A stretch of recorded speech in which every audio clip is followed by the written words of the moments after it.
வணக்கம். பக்தி ஒளி நேயர்களுக்கு வணக்கம். இப்ப நம்ம அக்ஷய திதி வருது. அக்ஷய திதியில் எல்லாரும் தங்கம் தங்கம் தங்கத்து பின்னாலே நம்ம சுத்திக்கிட்டு இருக்கோம். தங்கத்தை விடையும் மதிப்பில்லாத தானம் தர்மங்கள் அக்ஷய திதியில் செய்வது சிறப்பாக இருக்கும். அக்ஷய பாத்திரம் வாங்கின மணிமேகலையும் சரி, நம்மளுடைய பாஞ்சாலியும் சரி, அவங்க 2 பேரும் பாத்தீங்கன்னா அந்த அக்ஷய பாத்திரத்திலிருந்து எல்லாருக்கும் தானம் கொடுக்கதான் அந்த அக்ஷய பாத்திரம் சுரக்க ஆரம்பிச்சிச்சு. அதனால நீங்க உங்க வீட்டில் அக்ஷய பாத்திரமாக உணவுகளை தானம் கொடுக்கும் போது உங்க வீட்டில் செல்வ நிலை உயரும். அதுதான் முதல்ல அக்ஷய திதி. அக்ஷய திதி வளர்பிறை 3ஆம் பிறையில் நம்மளுக்கு அக்ஷய திதி வருகிறது. அதாவது இந்த மாசம் ஏப்ரல் மாசம் வருகிறது. அக்ஷய திதியை ஏப்ரல் 30ஆம் தேதி இந்த மாதம் வருகிறது. இந்த மாதத்துல வர்ற புதன்கிழமையில் அக்ஷய திதி ரொம்ப பவர்ஃபுல்லான ஒரு அக்ஷய திதியாக இருக்குது. அது என்னன்னா, நம்ம கொடுக்க அதாவது கொடுக்க சுரக்கக்கூடிய அந்த இது தானங்கள் ரொம்ப வலிமையானது. அதே போல் நம்ம வாங்கக்கூடிய பொருட்களும் ரொம்ப வலிமையாக இருக்கும். அதாவது நம்ம எந்த பொருள் வாங்குறோமோ அந்த பொருட்களும் நம்மளுக்கு சுரக்கும் அப்படிங்கிறது. யாராச்சும் உங்களுக்கு தானம் கொடுத்தாங்கனாலும் அது உங்களுக்கு அந்த வருடத்துடைய ரொம்ப லக்கியான ஒரு பொருளாக இருக்கும் அப்படிங்கறத எடுத்துக்கோங்க. அக்ஷய திதியில் தானம் வரும் பொருட்களையும் நல்லா நோட் பண்ணுங்க. நீங்க கொடுக்கக்கூடிய பொருட்களும் ரொம்ப முக்கியமானது. அதே மாதிரி நீங்க காசு கொடுத்து வாங்கக்கூடிய பொருளும் ரொம்ப முக்கியமானது. இந்த 3மே உங்களுக்கு அந்த அக்ஷய திதி அன்னைக்கு நடந்துச்சுன்னா ரொம்ப விசேஷமான அந்த அக்ஷய திதியாக இருக்கும். அதை விட மிகப்பெரிய விசேஷம் என்னன்னா பல்லி. அந்த அக்ஷய திதி அன்னைக்கு பல்லியை யாராச்சும் பாத்துட்டீங்கன்னா அது எல்லாத்தை விட அது ரொம்ப விசேஷமானது. ஏன்னா மகாலட்சுமியுடைய சொரூபமாக நம்ம பல்லியை பாக்குறோம். தெய்வ அம்சத்துக்குரியதாக அந்த பல்லியை பாக்குறோம். நம்மளுடைய சித்தர்களுடைய வழிபாடுகளிலும் பள்ளி ரொம்ப முக்கியமானது. இந்த பள்ளி அக்ஷய திதியில் யார் கண்ணுக்கும் படாது. யார் கண்ணுக்கும் படாது அந்த அக்ஷய திதியில. அந்த அக்ஷய திதியில் உங்களுக்கு உங்க கண்ணில் பட்டுருச்சுன்னா நீங்க தானம் கொடை எல்லாத்துக்குள்ளயும் சிறந்த ஒரு இடமாக அந்த வருடம் ஃபுல்லா இருக்கும். எல்லாருக்கும் செல்வத்தையும் தானத்தையும் அள்ளி கொடுக்கக்கூடிய இடத்துக்கு போவீங்க. அதுக்கு ஆட்டோமேட்டிக்கா தங்கம் நீங்க அன்றைய தினம் வாங்காட்டா கூட தங்கம் வாங்கின பலன் அந்த பள்ளியை பார்க்கும்போது உங்களுக்கு கிடைக்கும். அதனால கண்டிப்பாக அந்த வருடம் ஏதாச்சும் ஒரு தங்கமோ வெள்ளியோ ஏதாச்சும் ஒண்ணு வாங்கக்கூடிய சூழ்நிலை ஏற்படும் அப்படிங்கிறது முக்கியம். அதனால நம்மளுடைய பள்ளி அக்ஷய திதியில் பார்ப்பது ரொம்ப விசேஷமானது. நீங்க எங்க தேடினாலும் அந்த பல்லி உங்களுக்கு கிடைக்கவே கிடைக்காது. மேக்சிமம் பல்லி எங்க இருக்கும்னா சாமி ரூம்ல தான் இருக்கும். நீங்க அன்னைக்கு சாமி ரூமை கிளீன் பண்ணா கூட அந்த பல்லியை நீங்க பார்க்க முடியாது. அவ்வளவு அற்புத சக்தி அந்த பல்லியில அக்ஷய திதி அன்னைக்கு நம்மளுக்கு கிடைக்கும் அப்படிங்கிறத எடுத்துக்கோங்க. அதே சமயம் பாத்தீங்கன்னா பல்லி மட்டும் இல்லாமல் அந்த அக்ஷய திதிக்கு காலையில என்ன பண்ணலாம், சாயங்காலம் என்ன பண்ணலாம் அப்படிங்கறது தெரிஞ்சுக்கிட்டீங்கன்னா ரொம்ப சிறப்பாக இருக்கும். பொதுவா காலையில குளிச்சுட்டு விடிய காலையில் குளிச்சுட்டு நம்ம வீட்டில் அக்ஷய பாத்திரம்ங்கிறது எது அப்படிங்கறத முதல்ல தெரிஞ்சுக்கோங்க. நம்ம வீட்டினுடைய அக்ஷய பாத்திரம் முதல் நாள் சாதத்தை தண்ணியில அன்னைக்கு நைட்டு ஊற வைத்து மறுநாள் காலையில் நம்ம அந்த தண்ணிய குடிக்கிறது தான் அதாவது பழைய சோறுமாங்க. அந்த பழைய சோறு தான் நம்மளுடைய அக்ஷய பாத்திரம் அப்படிங்கிறது. அது அன்றைய நாளும் தங்கணும். முதல் நாள் நைட்டும் பழைய சோறு இருக்கணும். அதே மாதிரி அக்ஷய திதி அன்னைக்கும் நம்ம பொங்கி வைக்க சாப்பாடை தண்ணியில ஊத்தி அடுத்த நாளும் அந்த அக்ஷய பாத்திரமாக நம்ம வீட்டுல இருக்கணும். அப்போ நம்மளுக்கு அக்ஷய பாத்திரம் நம்மளுடைய பழைய சோறு வச்சிருக்க பாத்திரமாக இருக்கணும். அது ஒரு மண்பானையாக இருப்பது ரொம்ப விசேஷமாக இருக்கும். அந்த மண்பானையில நல்ல மஞ்சளை தடவி அந்த மண்பானையில அதுல அந்த பழைய சோறு அந்த சாதத்தை அள்ளி அப்புறம் நீர் தண்ணியை ஊத்திட்டு நல்லா மூடி வச்சுட்டு அதுல ஒரு வேப்ப இலையும் வச்சுட்டு நீங்க பாத்தீங்கன்னா முத நாள் நைட்டே வச்சுட்டு மறுநாள் காலையில பிரம்ம முகூர்த்தத்துல அந்த சாதத்தை உங்களுடைய குடும்பத்துல எல்லாருக்கும் அந்த நீர் தண்ணி அந்த தண்ணிய எல்லாருக்கும் கொடுக்கணும். குடிச்சிட்டு அந்த பிரம்ம முகூர்த்தத்தை குடிச்சிட்டு விரதங்கள் தொடங்கினா அது ரொம்ப விசேஷமாக இருக்கும். யாரு விரதங்கள் தொடங்கணும்னா நம்ம பாத்தீங்கன்னா நம்மளுடைய தோஷம், அதாவது தங்க நகை தோஷம் அப்படிம்பாங்க இல்லையா. அதாவது எந்த நகை வாங்கினாலும் உடனே அடகு கடைக்கு போயிரும். அந்த நகையை திருப்ப முடியாம போராடிக்கிட்டே இருப்பாங்க. தங்க நகையை அணிய கூட பாக்கியம் இல்லாம இருக்கும். நகையை அணிந்தாலும் போடுறதுக்கு இஷ்டம் இல்லாம இருக்கும். இப்படி இருக்கிறவங்களுக்கு இந்த அக்ஷய திதியில் நீங்க தங்க நகை தோஷத்தை கழிக்கலாம் அப்படிங்கலாம். அவங்க கண்டிப்பாக அக்ஷய திதி அன்னைக்கு விரதம் இருந்துகிட்டு இருந்தீங்கன்னா உங்களுக்கு அந்த நகையினால் வரக்கூடிய தோஷங்கள் நீங்கும், தங்க நகை உங்களுக்கு சேரும். அதனால நம்ம என்ன செய்யணும்னா காலையில சாமியை கும்பிட்டா காலையில பிரம்ம முகூர்த்தத்துல அந்த பழைய சோறு தண்ணீரை குடிச்சிட்டு அதுக்கப்புறம் தான் விரதம் தொடங்குறோம். சூரிய ஒளி வரும்போது விரதத்தை ஆரம்பிக்கிறோம். விரதத்தை ஆரம்பிக்கும் போது வீட்டுல விளக்கேத்தி சாமி கும்பிட்டுட்டு அங்க வந்து நம்மளுக்கு வந்து பால், தயிர் இதெல்லாம் வெள்ளை பொருட்களை முதல்ல சாமிக்கு படையல் வைக்கணும். பால், தயிர், அதுக்கப்புறம் வெண்ணெய்கள் இதெல்லாம் சாமிக்கு வச்சுட்டு கும்பிடுறோம். அதுதான் முதல் நாள் அக்ஷய திதி அன்னைக்கு காலையில கும்பிடுறது. கும்பிட்டுட்டு பூக்களால் அலங்காரம் பண்ணி சாமி வழிபாடு எல்லாம் முடிச்சுட்டு அப்புறம் நீங்க எப்போது மாதிரி குடும்பத்துக்கு எல்லாத்துக்கும் சமைச்சு கொடுக்கறது. ஆனால் நீங்க விரதம் இருக்கிறவங்க காலை சாப்பாடு சாப்பிடக்கூடாது, மத்தியானம் சாப்பாடு சாப்பிடக்கூடாது. அப்போ இந்த நேரத்தில் நீங்க வந்து அக்ஷய திதி அன்னைக்கு விரதம் இருந்து பேச்சுக்களின் அளவை குறைக்கணும்.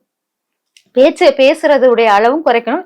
இல்ல ஆமா வேணும் இல்ல அப்படிங்கிற மட்டும்தான் பேச்சுகள் வரணும். வேற எந்த அதிகமான பேச்சுவார்த்தைகள் அன்னைக்கு வரக்கூடாது. அது அந்த முடிச்சுட்டு ஈவினிங் நேரம் பாத்தீங்கன்னா அப்படியே சூரியன் அஸ்தமனம் ஆகும்போது கரும்புச்சாறு குடிச்சு அந்த விரதத்தை முடிச்சுட்டு அப்புறமா நீங்க சாப்பிடலாம். அதனால ஈவினிங் நேரம் சூரியன் அஸ்தமனம் நேரத்தில் விளக்கேத்தி சாமி கும்பிட்டுட்டு கரும்புச்சாறு குடிச்சிட்டு உங்களுடைய விரதத்தை முடிச்சுட்டீங்கன்னா அந்த கரும்புச்சாறு குடிக்கிறதுக்கு முன்னக்கூட்டி வீட்டுல விளக்கேத்தி சாமியெல்லாம் கும்பிட்டுட்டு எல்லா நகைகள்னால் வரக்கூடிய எந்த தோஷமும் என் குடும்பத்தை தாக்கக்கூடாது, என் குழந்தைங்க எல்லாருமே எல்லா செல்வ வளங்களும் மற்றவங்களுக்கு தான தர்மங்கள் பண்ணி எல்லா வளமும் பெற்று வாழணும்னு சொல்லிட்டு வணங்கிட்டு அந்த கரும்புச்சாறை எடுத்து குடிச்சிங்கன்னா அன்றைய தினத்துக்குள்ள வழிபாடு முறைகளில் இந்த விரதம் வந்து ரொம்ப முக்கியமானது. இது தங்க நகையினால் வரக்கூடிய தோஷம், தங்க நகையை வச்சிருந்து வாங்கி உடனே விற்கிற மாதிரி இருக்கும், யார்ட்டாச்சும் கொடுத்து தொலைக்கிற மாதிரி இருக்கும். இந்த மாதிரி உள்ளவங்களுக்கு இந்த தோஷத்தை நிவர்த்தி பண்ணக்கூடிய மிகப்பெரிய சக்தியாக இருக்கும் அப்படிங்கிறத எடுத்துக்கலாம்.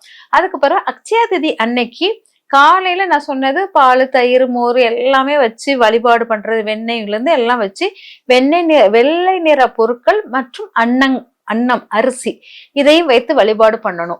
வழிபாடு பண்ணிட்டு சாயங்கால நேரம் வந்து நீங்க என்ன பண்ணுவீங்கன்னா உப்பு வாங்கி, அதாவது உப்பு வாங்கும் போது கண்டிப்பாக உப்பு, பூவு இதெல்லாம் வாங்கி வழிபாடுக்கு எடுத்துட்டு வரணும்.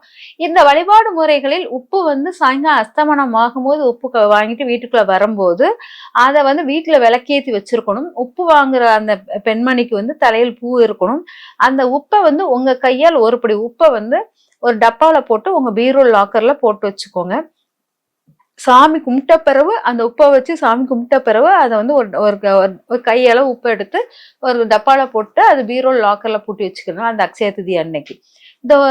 அதாவது அக்ஷய திதி அன்னைக்கு நம்ம வந்து தானம் செய்ய வேண்டியது எல்லா பொருட்களும் தானம் செய்யலாம். ஆனால் பாலோ தயிரோ தானம் செய்யக்கூடாது. வெள்ளை நிற பொருட்கள், தோசமாவு எதுவுமே தானம் பண்ணக்கூடாது. தோசமாவா தானம் பண்ணக்கூடாது, பாலை தானம் பண்ணக்கூடாது, உப்பை தானம் பண்ணக்கூடாது, தயிரை தானம் பண்ணக்கூடாது. அது எப்போதுமே பண்ணக்கூடாது. ஆனா அக்ஷய திதியில் இது வந்து ரொம்ப முக்கியமானது. பால், தயிர் இதெல்லாம் நம்ம வந்து தானங்கள் பண்ணக்கூடாது. ஆனால் அரிசி வாங்கி கொடுக்கலாம், பருப்பு வாங்கி கொடுக்கலாம், சமையல் பண்ணி கொடுக்கலாம், இதெல்லாமே கொடுக்கலாம். அந்த தானம்ங்கிறது தர்மம்ங்கிறதும் ஒரு பொருளை வந்து ஒருத்தர் வீட்டுக்கு நமக்கு ஒரு பொருளை எடுத்து அந்த இடத்த தேடி இருக்கிறவங்களை தேடி கொடுக்கறது, அதே சமயம் உங்க வீட்டுக்கு வந்து வாங்குறவங்க, இது ரெண்டுமே வித்தியாசப்படும். நீங்க தேடி கொடுக்கறதும் ஒரு இது உண்டு, உங்க வீட்டுக்கு தேடி வர்றவங்களுக்கு உணவு கொடுக்கறதும் ஒண்ணு உண்டு. அது நிலைவாசலை விட்டு வெளியே போகாத உணவுக்கு வந்து வெள்ளை பொருட்களாக இருந்தால் நல்லாது. அதாவது நிலைவாசலுக்குள், அதாவது பால், தயிர் எல்லாமே உங்க வீட்டுல வந்து குடிச்சிட்டு போனால் அது ஒரு தானம். அது ரொம்ப பவர்ஃபுல்லா இருக்கும். அதனால உங்க வீட்டுக்கு வந்து யாராச்சும் வந்தாங்கன்னா அவங்களுக்கு மோர் கொடுத்தல், அதுக்கப்புறம் அவங்கள உட்கார வச்சு தயிர் சாதம் கொடுக்கறது, இதெல்லாமே நம்ம வீட்டுக்கு வரவங்களுக்கு கொடுக்கிற தானங்களாக இருக்கலாம். அதே போல் நீங்க கொண்டு போய் கொடுக்கக்கூடியதில் பாலோ தயிரோ தயிர் சாதங்களோ இருக்க வேண்டாம். நீங்க கதம்ப சாதம் பண்ணிக்கலாம், சக்கரை பொங்கல் பண்ணிக்கலாம். இதெல்லாம் வந்து உங்க நிலவாசலை தாண்டி கொண்டு போய் கொடுக்கக்கூடியதாக இருக்கும். இல்லாட்டா கூழு கூட நம்ம கொடுக்கலாம். இந்த மாதிரி தானம் தர்மங்களை ரெண்டாக பிரிச்சுக்கோங்க. வீட்டுக்கு வரவங்களுக்கும் வெளியில கொடுக்கறதுக்கும் உள்ள பொருட்களை பிரிச்சுக்கோங்க. அதுக்கப்புறம் பாத்தீங்கன்னா நம்ம எப்படி எது அந்த கல் உப்பு எவ்வளவு முக்கியமோ அதே போல் சர்க்கரை சீனியும் வாங்கி வச்சுக்கோங்க. ஏன்னா இங்க பிரதானமானது கரும்புச்சாறு ரொம்ப விசேஷமானதாக அக்ஷய திதி கூறப்படுகிறது. ஏன் கரும்புச்சாறு ரொம்ப விசேஷமா கூறுறோம்னா, சமணர்களில் ஒரு தலைவர் வந்து என்ன பண்ணாரா, 400 நாட்கள் வந்து விரதம் இருந்திருக்கிறாரு. அந்த 400 நாட்களில் விரதம் முடித்த நாளாக அக்ஷய திதியை தேர்ந்தெடுத்திருக்கிறார். அந்த அக்ஷய திதியில் தான் அவர் விரதம் முடிச்சிருக்காரு. அந்த விரதம் முடிக்கும் போது அவர் உட்கொண்ட பானம் வந்து கரும்புச்சாறு தான். கரும்புச்சாறை உட்கொண்டுட்டு தான் அதுக்கப்புறம் அவர் எல்லாமே சாப்பிட ஆரம்பிச்சிருக்கிறார். 400 நாட்கள் வந்து தன் உடலை சுருக்கி, குடலையும் சுருக்கி, வாயையும் சுருக்கி, தன் அப்படியே உறுப்புகளை எல்லாம் இது பண்ணி வச்சிருந்தவர் அந்த கரும்புச்சாறுனால் அந்த எல்லாமே புத்துணர்வு பெற்ற போல், புது உயிர் எடுத்தது போல் தோன்றுகிறது. அதனால அந்த கரும்புச்சாறில் அவ்வளவு வலிமை இருக்கு. எதுவுமே முடியல, ட்ரையா இருக்கிற இடத்தில் இந்த கரும்புச்சாறு வந்து மிக மிக மிக பவர்ஃபுல்லா இருக்கும். அதனாலதான் உச்சிஷ்ட கணபதி வழிபாட்டில் கூட கரும்புச்சாறு வந்து ரொம்ப முக்கிய பங்காக இருக்கும். அது செல்வ நிலையை தக்க வைக்க அந்த கரும்புச்சாறு வந்து ரொம்ப விசேஷமாக இருக்கும். அதனால் இந்த அட்சய திதியில் வந்து கரும்புச்சாறு வந்து ரொம்ப விசேஷமானதாக நீங்க எடுத்துக்கிட்டீங்கன்னா நல்லா இருக்கும். அதுக்கப்புறம் பாத்தீங்கன்னா அந்த கரும்புச்சாறின் மறுரூபமாக, எப்படி கடலின் மறுரூபமாக உப்பை எடுக்கிறோமோ, கரும்புச்சாறின் மறுரூபமாக வெள்ளை கலர்ல இருக்கிறது இந்த சர்க்கரை சீனி அப்படிமோ, அதை வந்து நம்ம அதையும் நம்ம வந்து வாங்கிக் கொள்வது மிக சிறப்பாக இருக்கும். ஓகே, இதெல்லாம் வாங்கும் போது நம்ம தலையில் கண்டிப்பாக மல்லிகைப்பூ இருக்கணும். ஏன் தலையில மல்லிகைப்பூ வரணும் அப்படிங்கிறது முக்கியமானதுன்னா, இந்த அக்ஷய திதிக்கு அப்புறம் பாத்தீங்கன்னா மல்லிகைப்பூவுடைய அதிகமாக மல்லிகைப்பூ விளைச்சல் அதிகமாக இருக்கும். பூக்கள் நிறைய வரவுகள் ஏற்படும்.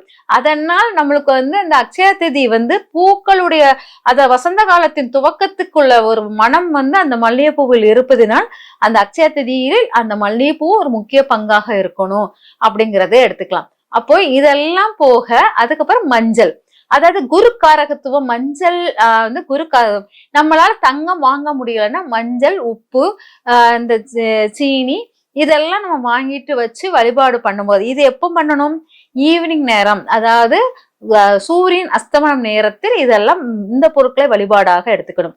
காலை நேரத்தில் மோர், தயிர், வெண்ணெய்களை எடுத்துக்கணும். மாலை நேரத்தில் இந்த பொருட்களை வந்து வழிபாடுக்கு எடுத்துக்கணும். இந்த மாதிரி அட்சய திதியில் வழிபாடு வந்து இந்த பொருட்களை வாங்கலாம். இது போக நம்ம தங்க நகையோ வெள்ளி நகையோ விலை உயர்ந்த உலோகங்களை வாங்குவதும் சிறப்பாக இருக்கும். இல்லை என்னால எதுவும் வாங்க முடியல அப்படின்னா கூட ஒரு பித்தாளை பாத்திரம், அக்ஷய பாத்திரம் மாதிரி ஒரு பித்தாளை பாத்திரம் ஒண்ணு வாங்கிக்கோங்க. அதில் நல்ல காயின், புது காயினை வாங்கி நிரப்பி வீட்டுக்குள்ள அப்படி கொண்டு வரும்போது வீட்டுக்கு நிரப்பி அதை எடுத்துட்டு வாங்க வீட்டுக்குள்ள. அதுவும் உங்களுக்கு சிறப்பான ஒரு பலனை கொடுக்கும். அதனால அக்ஷய திதியில் வந்து தங்கம் வாங்க முடியலன்னா கூட இந்த மாதிரி பொருட்களை வாங்கி நீங்க வந்து அக்ஷய திதியை வந்து அமிர்த சுரப்பியாக சுரக்க வைக்கலாம். இந்த மாதிரி ஒவ்வொன்றும் ஸ்டெப் பை ஸ்டெப்பா நீங்க பண்ணிட்டு வரும்போது, இது அக்ஷய திதி நகை கடைக்காரங்களுக்கு வியாபாரத்துக்காக பண்றாங்க அப்படிலாம் இல்லை. ஒரு நகை வாங்கினீங்கன்னா கண்டிப்பாக அடுத்த வருஷம் வர்றதுக்குள்ள கண்டிப்பாக நகை வந்து சேரும். இது நானும் அனுபவத்துல உணர்ந்திருக்கேன். அதனால அக்ஷய திதியில் ஒரு சின்ன பொட்டாச்சு, ஒரு தங்கமோ இல்லாட்ட வெள்ளியோ எதுவுமே வாங்க முடியலன்னா ஒரு பித்தாளை பொருளையாச்சும் வாங்கி வீட்டுல வந்து நிரப்பிடுங்க. நிரப்புனீங்கன்னா அது வந்து உங்களுக்கு சுரக்கும், அமிர்த சுரபி மாதிரி சுரக்க ஆரம்பிக்கும். அது உங்களுக்கு ரொம்ப பலன் கொடுக்கும். இது வந்து அக்ஷய திதி வழிபாடுகளில் மிக சிறந்த வழிபாடு. காலை வழிபாடும் ஈவினிங் வழிபாடும்.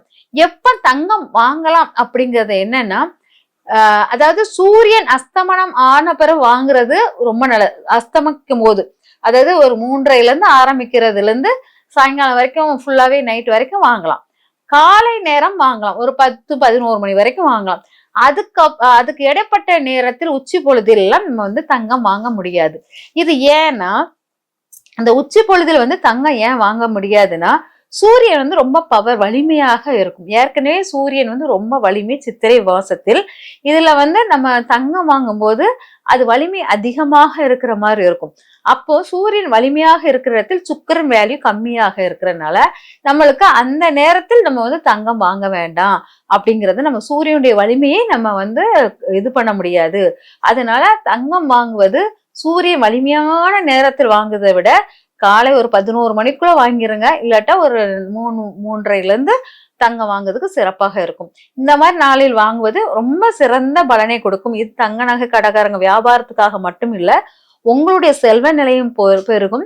ஏதாவது ஒரு காரணம் இல்லாமல் அந்த திதிகள் வந்து அவ்வளவு ஆக்டிவேட் ஆகாது. அதனால உறவு நிலைகள் பாலங்கள் நல்லா இருக்கணும் அப்படின்னா உணவு தானங்கள் கொடுப்பது உறவு நிலைகளை அட்சய திதியில் நல்லா மேன்மைப்படுத்தும். ஏன்னா அதுதான் நம்ம கண்ணனையும் பாஞ்சாலியும் உறவு நிலை மேம்படுத்தப்பட்டது. நம்மளுடைய மணிமேகலை மக்களுக்காக தொண்டாற்றும் பணியில் உறவு நிலைகளை ரொம்ப மேன்மையாக்கி கொண்டு வந்தா இதெல்லாமே ரொம்ப உறவு நிலைக்கு உணவு தானம் ரொம்ப பெரிய பவர்ஃபுல்லா இருக்கும். ஆனா பிரிந்து போன உறவுகளையும் ஒற்றுமையையும் ஒண்ணு சேர்றதுக்கு இந்த அட்சய திதி மிக சிறப்பான பலனை தரும். அதனால அட்சய திதி சூரியனிடமிருந்து வாங்கி கொண்ட அட்சய பாத்திரம் பாஞ்சாலி கையில். அதனாலதான் அட்சய திதி சித்திரை மாசத்தில் வருகிறது. அந்த சூரியனுடைய பவர் உள்ள நேரத்தில் அட்சய திதி வருகிறது. ஆனா காலை பொழுதில் அவ வந்து காலை பொழுதுல வந்து சூரிய வழிபாடு பண்ணும்போது கையில கிடைச்சது. அதனால காலை பொழுது வழிபாடு மிக முக்கியமானது, மாலை வழிபாடு முக்கியமானது. இந்த இடைப்பட்ட நேரத்தில் நீங்க வந்து எந்த பொருளும் வாங்க வேண்டாம். ஆனா தானம் கொடுக்கலாம். ஏன் தானம் கொடுக்கலாம்னா சூரிய பகவானே தான பிரபு தான். எல்லாருக்கும் தானம் கொடுக்கக்கூடிய மிக சிறந்தவர். அவர் கையிலிருந்து வரும் அட்சய பாத்திரமும் தானத்துக்குரியதாக இருப்பதினால் தானம் கொடுப்பது மிக சிறந்த பலனை கொடுக்கும். அது உணவு தானமாக கொடுப்பது மிக மிக சிறந்த பலனை கொடுக்கும். அதனால் அட்சய திதியில் எல்லோரும் எல்லா வளங்களையும் பெற்று சூரிய பகவானின் முழு அருட்கடாட்சமும் பெற்று வளமுடன் வாழ வாழ்த்துகிறேன். நன்றி.